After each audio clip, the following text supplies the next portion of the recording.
And I remember getting the keys in the ignition, cranking the car up, taking this back road to my home and parking my car and not leaving for 6 months.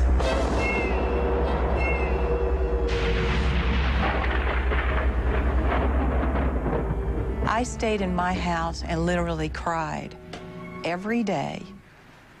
I didn't know what this was. I didn't know how to define this. You feel so isolated, so alone, so scared, so, you know, I just kept talking to God saying, help me. You know, I don't know where to go. I don't know what to do. You're so very involved with the fear that might hit you at any time. You feel like you're in an open field and there's a tornado coming at you, you know? I mean, that's basically the way you feel. And you're just consumed by it.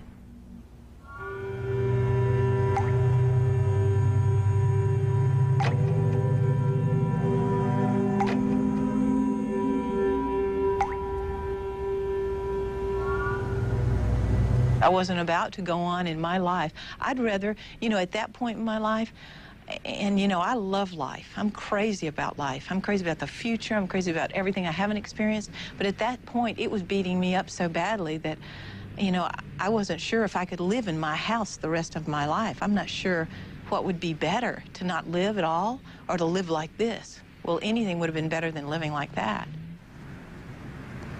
It was absolutely a time when I felt completely paralyzed. The panic, it would just, you would all of a sudden, almost like a door shut, and you go, and you don't hear anymore, and you watch people and they're walking slow. You become listening to the inside of yourself. You hear your own breathing, you hear your heart. Your heart is so loud that you think, say, you guys could hear it. And you just profusely start sweating. And if somebody really looked at you, they would think something was wrong with you. I mean, and many times when I had anything like that bad, that's why you stay at home for so long. That's why you don't trust it out there. You cannot trust this out there. I mean, I couldn't go out without feeling like I would just come unwound. So you want to just get up and scream or run, or you just want to whatever. Well, then I started having a few people to dinner at my house. So I'm sitting there at dinner, and all of a sudden, there that whole thing comes where the silence happens, and I watch the people talk, and I get up. So I just, and you go in your bedroom. You go in your bedroom, and you just collapse on the bed. And that happens over and over and over again with people.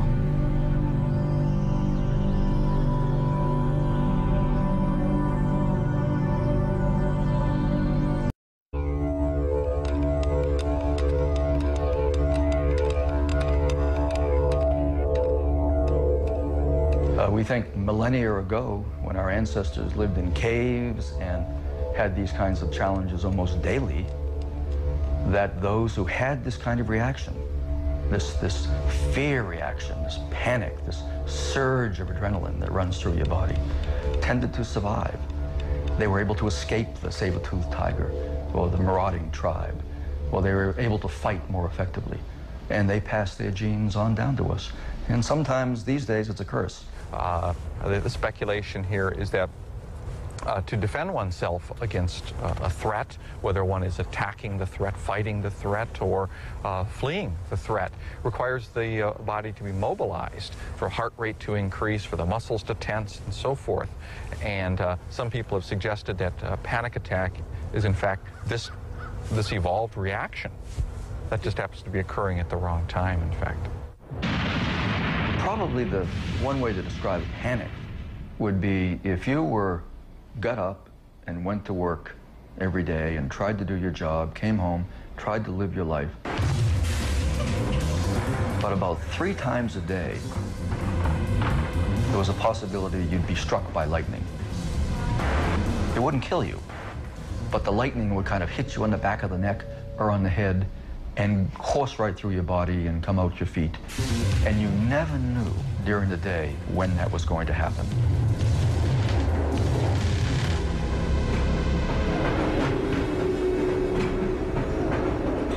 Well, what would happen, of course, is that you could think of nothing else, except when is the next time that I'm going to be hit by this lightning? I'm from Manhattan originally, grew up part there and part here in Syracuse. Lived quite the normal life up until my first panic attack, which would have been 1981, January 21st. I was coming home from college one day and boom, hit me hard and changed my life. It would appear to people that, well, he's got a great business, he's got a nice house, a nice car, and good friends, and I do, and I have a lot to be grateful for, but then there's also the panic in your life. I've never really been able to say, gee, this particular thing causes it. I've just never been able to put my finger on that. Typically, geography plays a role. If you go out of your sphere of comfort, then you're more vulnerable. You're always on edge. You're on edge. You don't know. Is it gonna blow up into a full panic attack where you just can't concentrate? You become afraid to drive your car because you're thinking, man, if I'm out of control of these feelings, what am I doing driving my car? I could get into an accident. I could cause somebody else to be into an accident. So there's just a lot of stuff that starts racing through your mind, and you become freaked out. You really do. And what ends up happening is, if it's really bad, you need to stop, you need to turn around, you need to go back, and you need to chill out. And then, of course, you become very depressed because you're thinking, damn, why is this happening? It shouldn't be happening. You're inadequate. You can't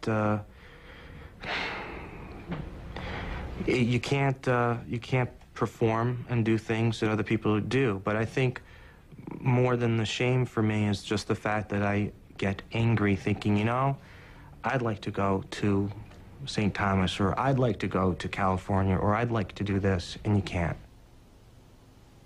I have relatives, a grandmother who lives down in Jersey. It's sometimes difficult to get there. Plus the fact that she is sick and dying right now, and I have not been there in 2 years, to be very honest with you, because of this.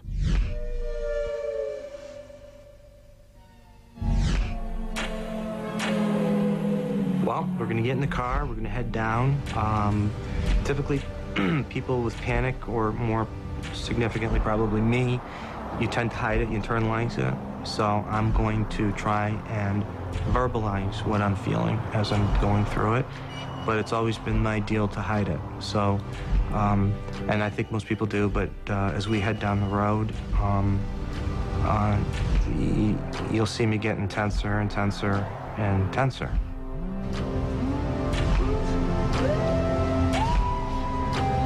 Some people, I guess, would cry or whatever, but that's not going to happen with me. It never has. I don't know, but it's more internal.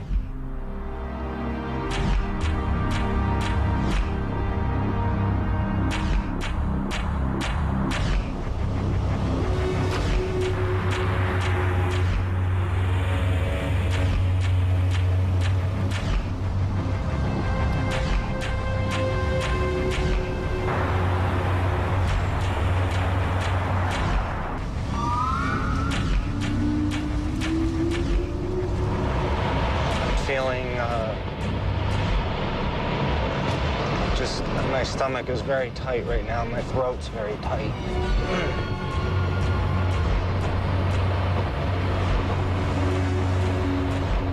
And I'm feeling dizzy, very dizzy right now.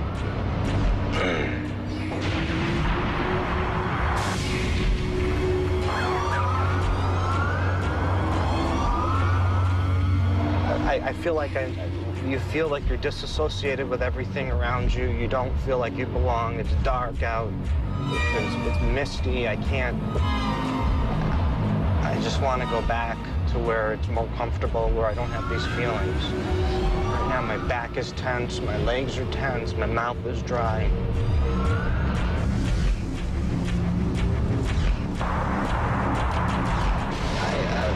I can't breathe. I'm tense. I'm on the verge of having a full-fledged panic attack, and I don't want to go any further. I don't want to. I can't go any further.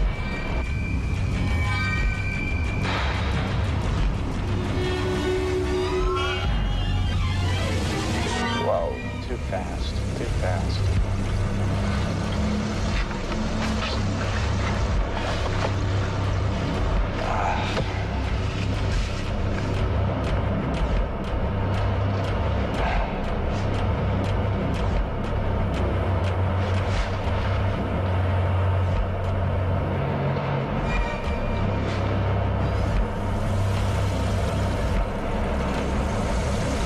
I'm trying to fight the feeling of turning the car around and going back.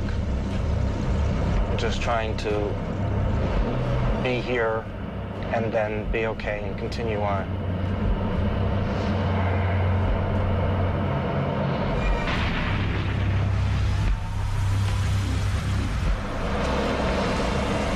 I want to turn around. I want to go back.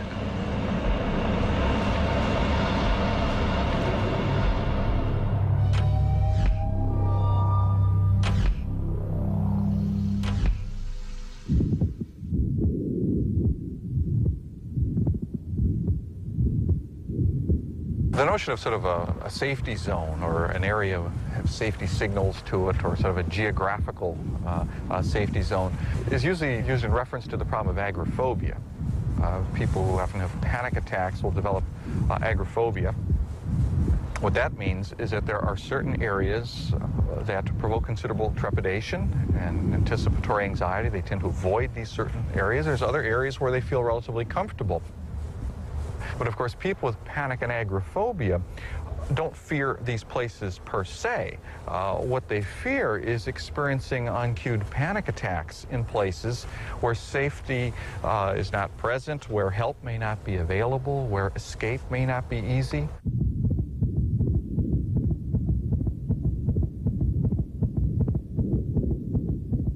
This is a patient with panic disorder. What we've been looking at recently is looking at this brain area here, the temporal lobe, but specifically the hippocampus. And this area is some of the data that we're analyzing now. We're showing some changes in the structure of this part of the brain. Yeah, the hippocampal finding is interesting in relation to the studies that suggest the hippocampus is involved in fear conditioning. Mm-hmm. Yeah. So maybe some of those agoraphobic symptoms in panic may be related to this finding. One concept that I think most researchers agree upon is that there are many forms of panic disorder. It is likely that there are many types of panic disorder with different causes. Another area of agreement is the brain circuitry that probably mediates the symptoms of panic disorder. What we think is happening when somebody is experiencing a panic attack is that the emotional circuits, which in a sense are neurons and neurochemicals connected together, that the emotional circuits of the brain that mediate anxiety and alarm are turning on. There's been a lot of research now to utilize the techniques of brain imaging to see what changes in the brain are actually occurring when an individual is experiencing panic attacks. Now, the pathology or the pathophysiology, as we say, of panic disorder is both changes in brain structure and function. And we've been able to pinpoint changes in brain structure and function in panic disorder using different imaging devices. And the hippocampus is important because it's not only involved in memory, but also we feel is involved in emotion and forms this circuitry of areas that mediate emotion. We can use other kinds of imaging devices and show changes in brain function and also in changes in binding of different types of drugs. And the body has to be able to cope with fear or extreme stress in a way that will promote survival. And one of the methods by which it does this is by releasing natural Valiums in the brain, just as natural opiates are released in the brain during extreme stress. And this probably helps regulate the fear response. And I was the one that was in my family that always had a a dream about being this exceptional athlete.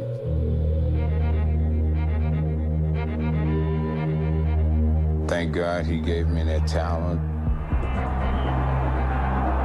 By the different coaches and the different people I met through my life helped me take it to another level. At the University of Texas, I probably never played a football game in front of less than 70,000 people. And I said, gee, all those people are going to be watching and seeing me, you know. I never was spooked about none of that.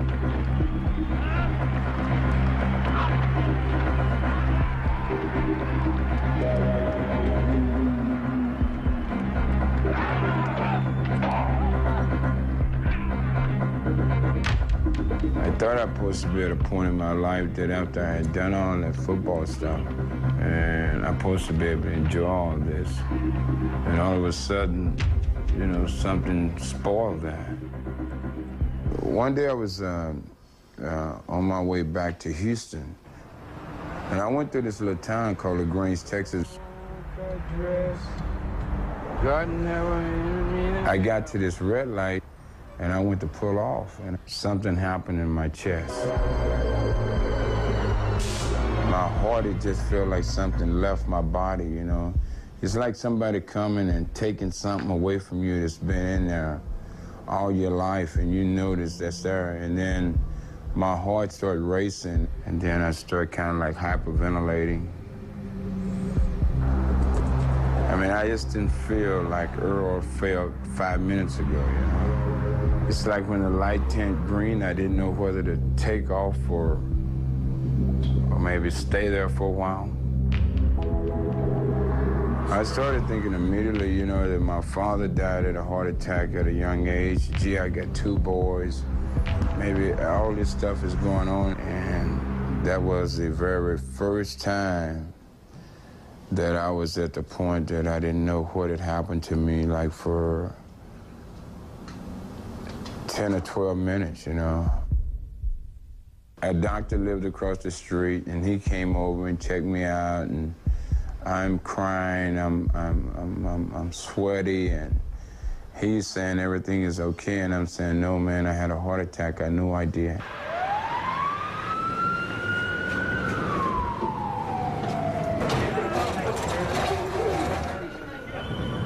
My wife decided to get me an ambulance and take me to the hospital. And then I was embarrassed, and I just let it all go. I stayed in for a week, and they was running all these tests on me. And I was continually having problems. And so I just locked myself off from the world, and I just lived like that. I just wouldn't go outside. I liked the dark. I just liked having all the windows down, the blinds closed and all that, and I couldn't stand any noise.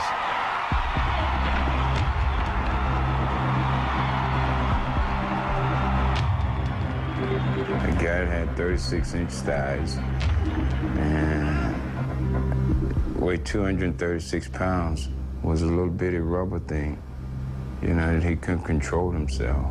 It wasn't no more of this tough stuff. Say like that big game, that Monday night game, and all that speed everybody's seen going down there, that guy number 34. And you see that number 34 runs down the field and everybody's all excited. And that's a little bit like panic, you know. It's just so much is going on and you're scrambling and you're trying to figure out what the hell, you know. And then you just keep going, and then that's when you say, gee, I gotta go to the emergency room, you know? And if you could just get to the emergency room, everything is fine. At first, I stumbled a lot, and I tried to picture, was there ever a day I played football and I felt like this? No. I don't know where that came from.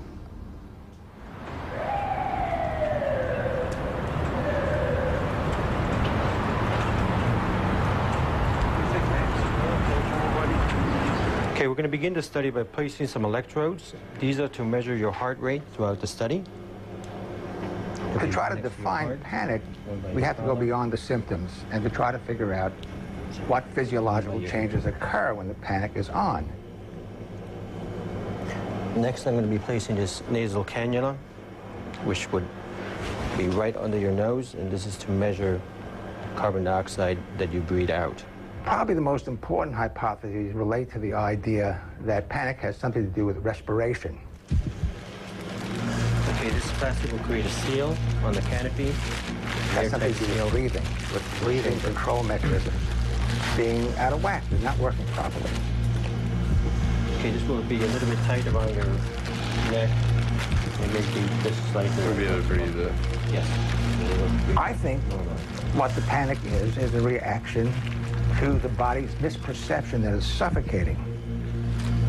Now that's open to experiment. People can actually study what occurs during acute suffocation. The best way of doing it is with a substance that is naturally produced, which is carbon dioxide in the system. So what we're trying to do is we are trying to vary the amount of carbon dioxide in the air that they are breathing in. So we're adding 5%, 7% carbon dioxide to the air. And in many situations, that's enough to produce an anxiety episode in these patients. How long am I going to be in here for? You'll be there approximately 45 to an hour. I'll be able to breathe the whole time? Yes. Under normal circumstances, the only time your carbon dioxide levels would be rising is when you're not breathing right and when you're essentially suffocating, which then clued us on to the possibility of a suffocation alarm mechanism. Therefore, what we expect the carbon dioxide challenge to do is it sort of mimics what we think is going on inside the person. And we think the person is hypersensitive to their own carbon dioxide.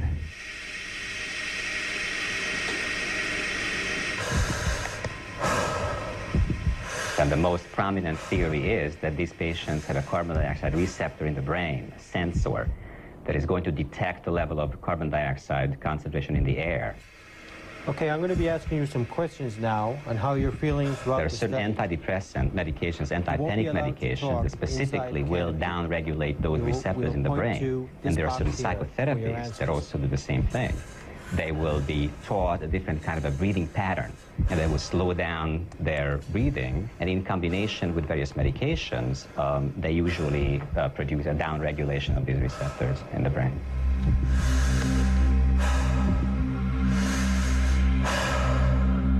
There are studies going on today, right now, that are designed to test whether a purely drug-based approach or a purely cognitive behavioral-based approach do as well as one another, and whether combining them actually confers any additional benefit. Right now, the data don't necessarily support the notion that both approaches are necessary, although some people believe that's the case. But this, again, is an area of cutting-edge research.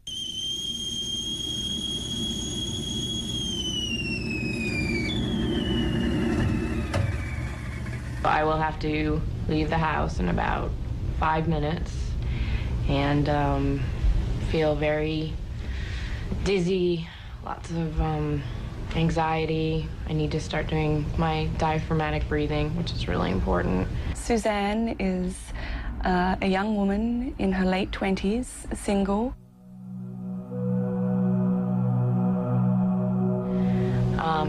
Tend to hyperventilate when I get nervous and just start breathing in the chest, which leads to all the symptoms of panic. So she's living alone for the first time. All of her family live on the East Coast, so she's basically surviving on her own out here, and that in and of itself is a major accomplishment for her. This is kind of like the helpless stage, where I just feel like, God, I don't want to do this. My stomach's cramping up. I'm gonna, something bad is gonna happen. It's one thing to be with Michelle, but let's translate this to real life. All the negative thoughts start going through my head. Something that's important about Suzanne is that she hasn't been working for quite a while. She's been out of a job. She's had a couple of temporary jobs, but the panics have really been so disabling for her that she hasn't been able to work. The saddest thing for me about having panic in my life is that I am not free. I am not a free person to do what I want to do and to live up to the goals and aspirations that I have. I am not free. I'm shackled. It's time to go.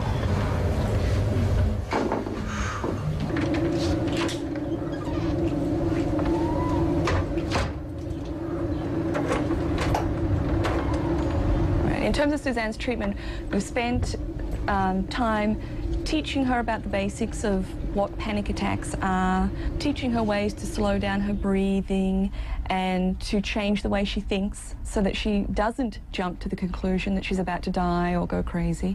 And now we're in the mode of exposure. One of the techniques that behavior therapists use in working with people with panic disorder and agoraphobia, people who develop secondary fears of driving in cars, riding in elevators, and so forth, is to, in a graduated fashion, assist them entering these situations, experiencing the feared bodily sensations in the feared context, and learning that nothing bad actually happens. How do you feel about the trip? I'm nervous. I already feel a little head rushy, off kilter. So you've got some symptoms, some sensations?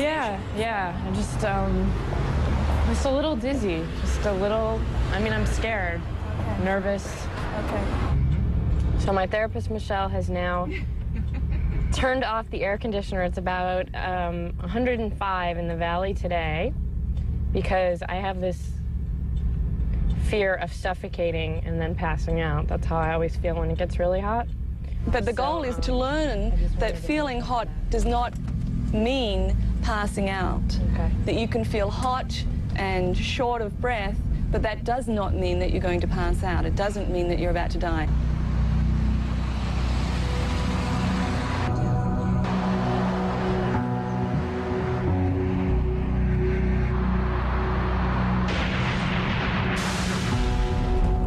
Slow breaths.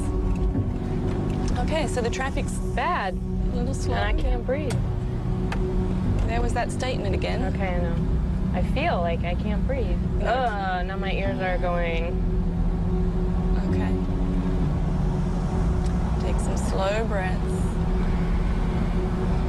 This is one of the hardest things. I don't feel like I'm doing well at all. Okay, but you're driving. You are breathing. This is really bad. But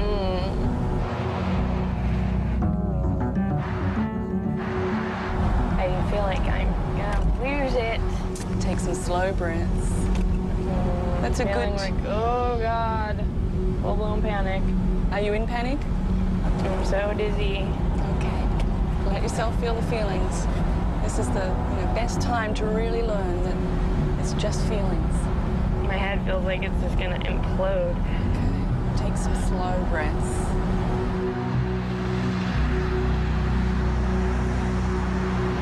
People experience panic in different ways. There is a core set of features. Everybody gets the rush of arousal and thoughts of catastrophe, but it's expressed in slightly different ways. In Suzanne's case, as an outside observer, you don't see that much, except that she starts to tense up and she became very teary. It's so hard to describe it, but basically it's just pure terror. It's just, I'm going to die. I know the physiological reasoning. I know exactly why this is happening. Intellectually here, I know this. But inside, I'm going to die. It's over. And eventually I can fight that off and understand it. But when that first wave hits, that's just the feeling. It's just pure terror and that I don't want to die. That's the main thing. I took a vow I had to beat this or befriend it or, educate myself or live with it the rest of my life, but at least the two of us would somewhat be combative at some times and maybe peaceful at others. I don't know. I had no idea who to call. I didn't perceive this as a medical problem. I thought it was just something that I personally had by myself and I was going to have to deal with, but I didn't know how I was going to do it. And they were talking about agoraphobia on the radio. It's the way God works. It's amazing. And I thought, the panic started in my head like, what if there is a doctor? What if there's somebody that can help me? Then that means I would have to get dressed and walk out the door and get in the car. Anyway, make a long story short, we got on the phone, and I got this wonderful, wonderful man called Dr. Ronald Doctor. Dr. Yeah, it's funny, but I remember him so well. I'll never forget him as long as I live. And I walked in that door, and I sat down, and I found someone who knew what this was about. And he unraveled such a mystery for me.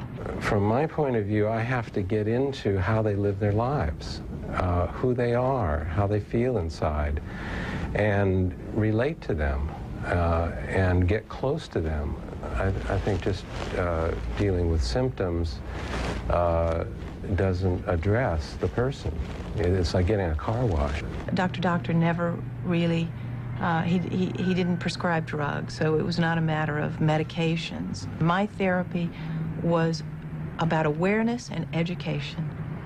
And it lessened for me those horrible panic attacks. I mean, you have to understand how taxing it is physically to have these. You're just absolutely mentally and physically gone, exhausted. People feel very alone with this problem, and they feel, and it destroys their self-esteem because they can't do what they'd like to be able to do and function the way they want to function. So to have somebody understand it and give them some hope is really, really important. Every day, every morning getting out of bed is a challenge.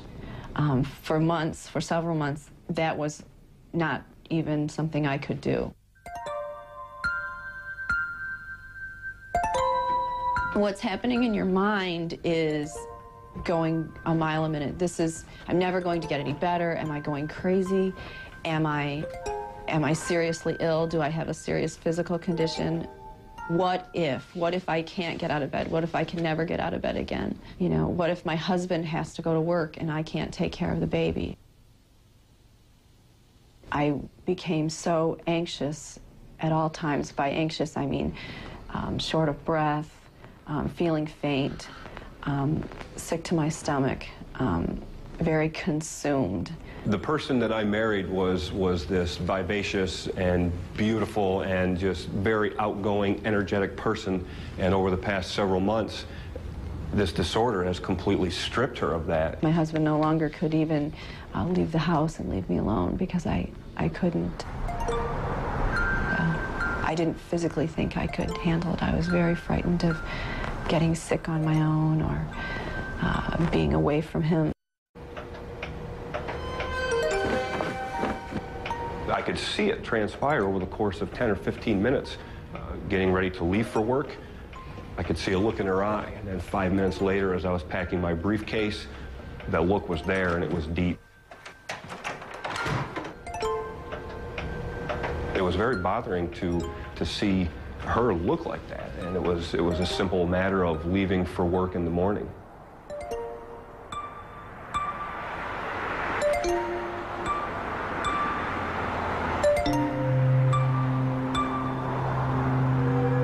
There was a lot of frustration involved with that on my part, frustrated at becoming angry, frustrated at not being able to help her. There was nothing I could do. There's a lot of different ideas as to what may have caused the anxiety, but my life basically stopped. It consumed us. It absolutely consumed us from the time we woke up in the morning till the time we went to sleep, and then sometimes in the middle of the night also.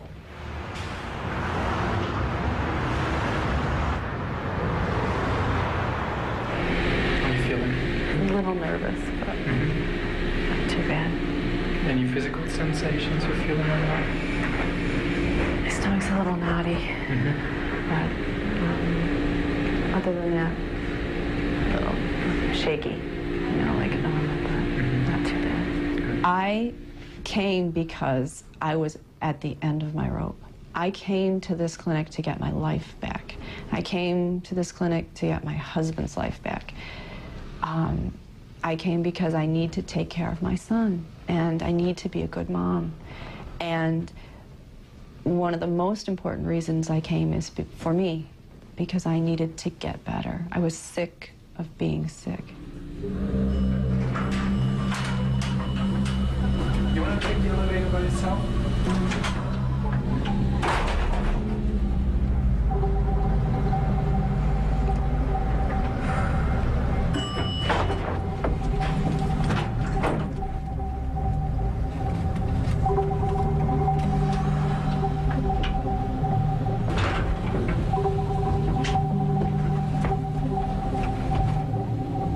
exposure therapy, which tries to bring out the worst of the panic attacks.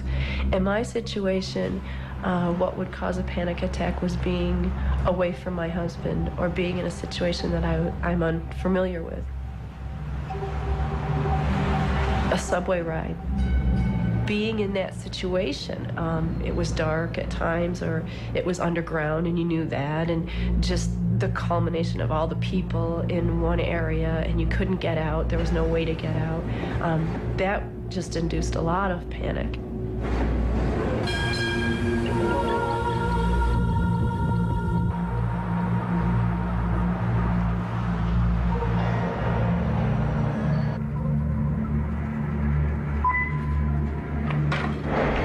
So, on a scale from 0, not at all, to 8, very high anxiety. What's your anxiety level now? Right now, it's about 6. About 6. So the longer the elevator door is closed, the more it comes up.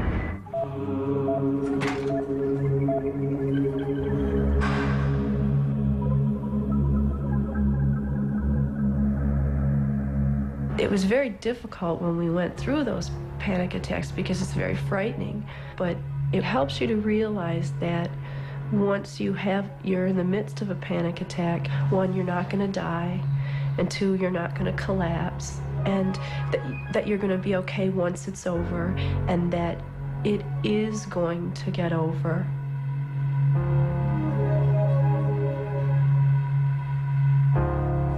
People are experiencing recurrent panic attacks can often become quite demoralized by this, especially when they do not understand what's happening to them and so forth. And thoughts that they would be better off dead sometimes will come to mind. Now, whether having panic attacks per se increases a person's risk for attempting suicide, committing suicide, is a controversial issue.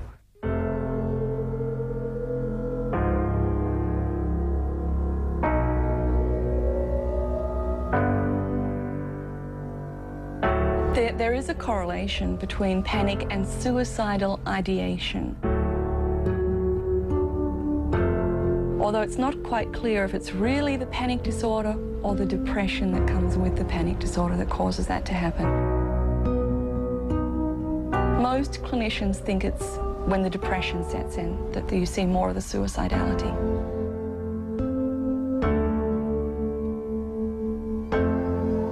I was in a deer blind in South Texas, and I had a .270 rifle in my hand.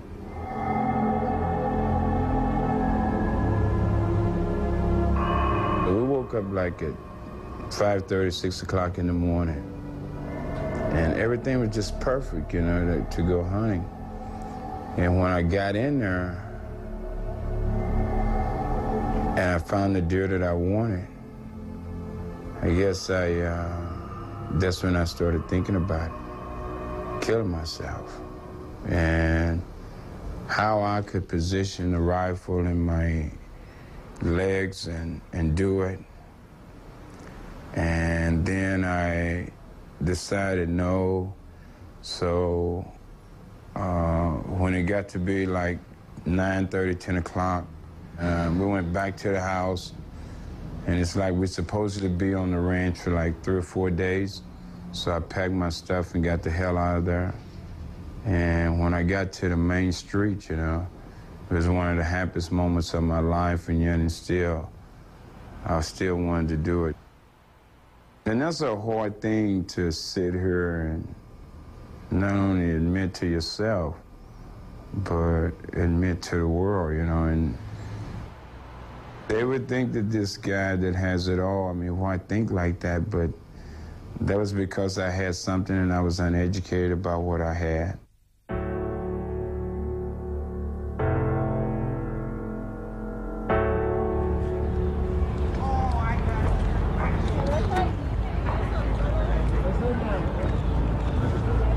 There have been some recent tests that I have had to, well, they've been huge gifts, to be honest. I mean, just this last year has been a real test for me. And that was when I did the movie, LA Confidential. And so much focus and attention and spotlight was put on that film and then on me. All this time being an actress or anything, anytime they stuck a microphone in my face like this, words just left me. Words would strangle me. I won the Oscar, and I am so still, I don't even know how to talk about that. It's amazing. The words, there are no words. Just the thought. I mean, prior to all this happening, if ever a thought was even when I was taking a shower that I might, for some reason, win and have to go on the stage and say anything, I'd just break out in a sweat. 221. Dan Cox from Variety. 4 years ago, you were struggling. You come up against that fear and say, okay, I'm scared, but I'm going to do it afraid. And that's where I've come to in my life. I'm scared, but I'm going to do it afraid. And you know what? It's helped me. People have seen me shaking on a stage, in an interview. They've seen me. And I was always so terrified that they would see me. Alec has seen a great change in me since we were first together. I think he was baffled by it. I think he didn't really, I think he wasn't sure it really existed. I think it was very hard for him to understand my being, well, stricken at times. Because I think he says, look at you. What? You've been an actress? What? I mean, you've been, you do this, you do that. You've flown all over the world, you've done this, you've been in front of the camera and everything. So it's very difficult for spouses or for family members to understand and to have patience with this, and really gentle patience with this. I didn't find many people in my life to have patience with this at all. This is not a trivial condition. People are suffering a great deal from this. It's a very distressing condition. It's a very common one that was far more common than people had ever expected. At the same time, however, it's also one of the most treatable psychological or psychiatric disorders today. Most of the psychological treatments, the cognitive behavioral treatments, are finding at the end of 12 to 16 weeks of this sort of treatment, sometimes shorter, that 80 to 90% of the people will often experience cessation of the panic attacks, reductions in their fear of panic, reductions in their anxiety sensitivity, reductions in their avoidance. Similar types of findings have also been accomplished in pharmacologic trials, where certain medications were able to suppress the panic attacks at roughly equivalent rates. So this is clearly one of the success stories, and people who are suffering from panic disorder have all the reason to hope that they can get this thing under control. I'm not naked any longer. I'm not standing as a frail kid standing there alone. You know, I've been heavily clothed, and I've had so much help and so much guidance. I challenge myself with this beyond, because, you know, when I take my last breath, it's not going to be because I am having a panic attack. That's for damn sure.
You know, there's a story that a lady handed me, and I don't have the paper with me. I should have brought it with me, but it's about someone asking if someone giving someone an assignment to go to war with fear or go to battle with fear.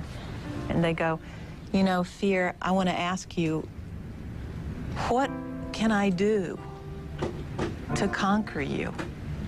What do I do? And fear took a deep breath and said, well,